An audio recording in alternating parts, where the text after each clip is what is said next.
Pipila ka mga school building sa Cagayan de Oro City ang nakitaan og mga liki human sa magnitude 7.4 nga linog.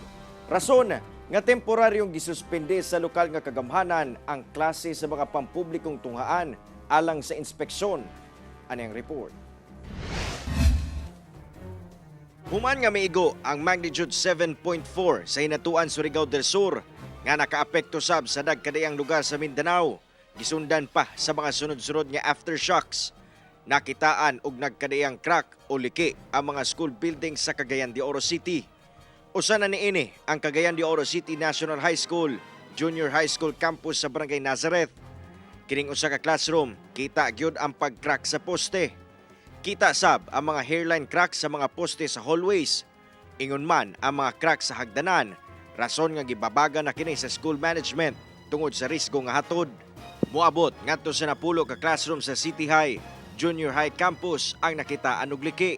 Nikandak kita og room to room inspection, entire building, i-check it nato unsa iyang status ug diin ka na atong mga nakita nga aduna gyud no.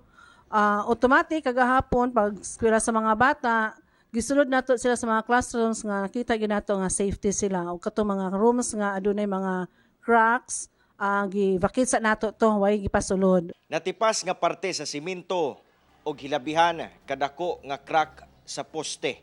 Ingon ane ang atong nakita dinhi sa ikaduhang andana diriya sa SPA building sa Cagayan de Oro City National High School. Kini resulta sa sagunson nga linog nga nasinati dinhi sa lugar. Rason nga nagdeklara ang mayor sa syudad nga undangon usa ang pagtungha sa mga estudyante aron masuta ang structural integrity sa mga school building dinhi sa syudad. Sa maong executive order ni Mayor Rolando Uy, duha ka adlaw ang gideklarang walay klase gikan December 5 ug 6 kini alang sa post-earthquake damage assessment.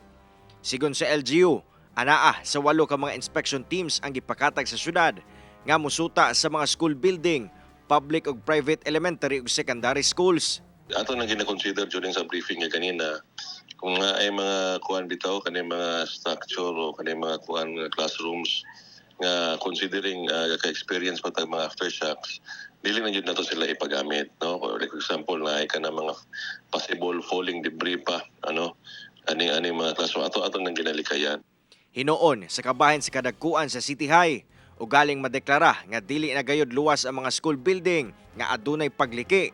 Paningkamutan kuno nila nga dili kini mahimong babag sa pagtuon sa mga estudyante. Mapangitaan nato na og paagi ma'am kay ang ato ang eskwelahan ubay-ubay man pod ang ato mga classrooms gani kagahapon kung kaya pa nato nga i-fuse ang duha ka section gihimo na nato na para ang uban po nga mga bata makasulod gid pod og klaro nga classrooms. Kauban si Jaybert Pairat sa kamera.